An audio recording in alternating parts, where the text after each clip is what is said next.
Hi, good evening. Magandang gabi Pilipinas. No, mula pa rin po dito sa Naga City. Nag-pull out ako pansamantala doon sa People's Hall, sa City Hall ng Naga, sapagkat pinuntahan ko na itong Basilica Minore. Dito ililipat bukas ng alas 8 ng umaga hanggang 10 a.m. ang magiging time frame ng activity sa paglilipat ng remains ni Sec Jeff.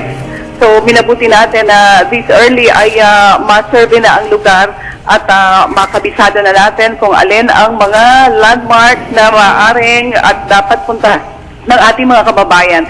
Ang sitwasyon dito sa Basilica Minore ay abala na po ang lahat. As usual, yung pwersa ng City Hall, yung Public Safety Office ay tinatransfer na lahat ng mga tents, lahat ng mga bulaklak, lahat ng mga upuan, hinahakot na rin po dito.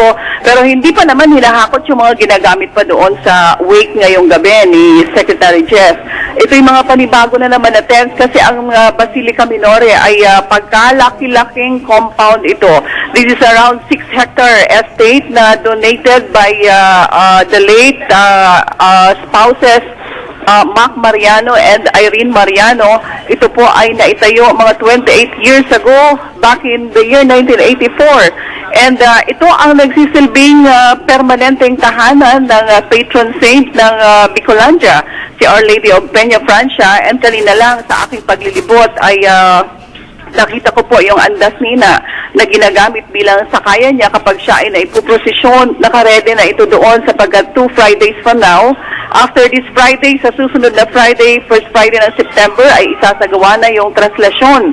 Ito yung paglilipat ng imahe ni Ina galing po sa Peña Francia Church, di ba? Papunta doon sa cathedral, no?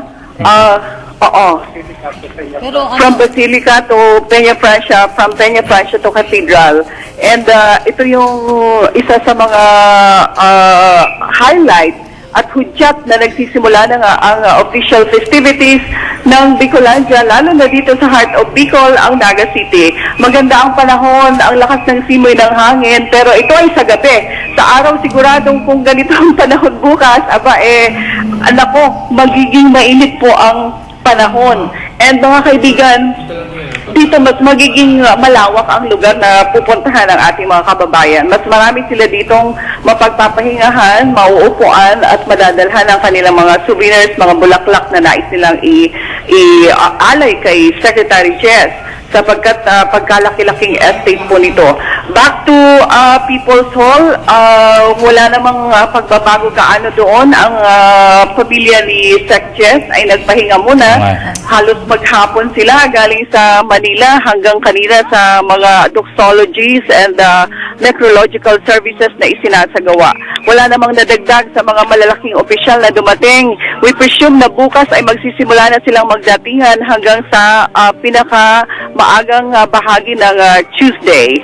At bukas aantabayan na natin ang mga pinakabagong kaganapan, ang paglilipat ng remains ni Secretary Jess mula sa People's Hall, City Hall, patungo dito sa Basilica Minore.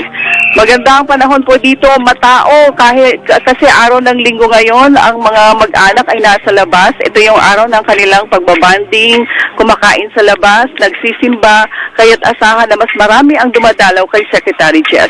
At yan po ang latest update mula po dito sa Basilica Minore. Ako po si Grace Pamasimando ng PBS Radyo ng Bayan Naga. Magandang gabi.